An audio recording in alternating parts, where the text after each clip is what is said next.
सुप्रभातम भाई भौणी समस्त को सामाजिक कलांश स्वागत और अभिनंदन।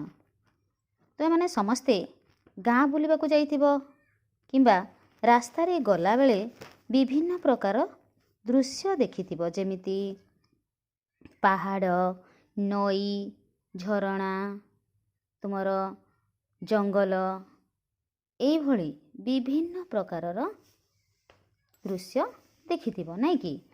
तापरे रास्ता भी देखिथिबो, केउठी उच्च भूई थाए तो केउठी खाल थाए तो कोउठी ढीप थाए एवं केतेक स्थान रे गात थाए नाई कि। आ केतेक स्थान समान होइकी थाए, सेठी गाड़ी रे जीवा पई भारी भल लागे नाई कि, किंबा चलिबाको मध्ये भारी भल लागे। तो आमे समस्ते उच्च नीच, खाल ढीप, गात, समतल इत्यादि विभिन्न प्रकारर भूई देखिछु। तो एई जो आमर भूईर विभिन्न प्रकार रूप को भूमि रूप कुहा जाए। तो आज आमे भूमिर विभिन्न प्रकारर रूप विषय रे जानिबा। भूमिर अर्थ हैला भूई।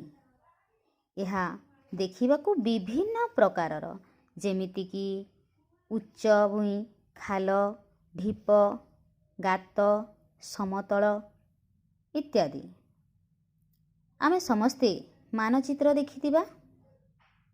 तमे तो छोट शिशु, तेणुक मानचित्र एई देख, ये हेउछि मानचित्र। ए मानचित्र रे देख विभिन्न प्रकार भूमिर रूप को विभिन्न रंग दिया जाइछि, जेमिति कि उच्च भूमि को बादामी रंग देखि पारुछ ना, एवं समतल भूमि को जो सबुज रंग देखुछ से गुड़िक हेउछि समतल भूमि। एवं नदी, समुद्र, पोखरी, झरणा, ह्रद एगुड़ी को सबु नील रंग दिया जाइଥାଏ। जोठी जल रहिछि सेई अंश को नील रंग दिया जाइकी चिन्हट करा जाइछि।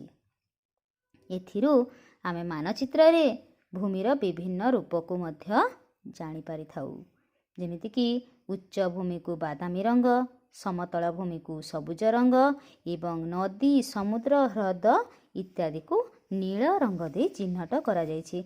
एई भली तमे जेतेबेले बड़ हेबो मानचित्र रे आहुरी अनेक गुड़े जिनिस जानि पारिबो।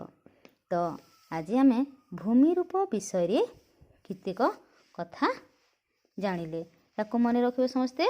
ठीक अछि, धन्यवाद।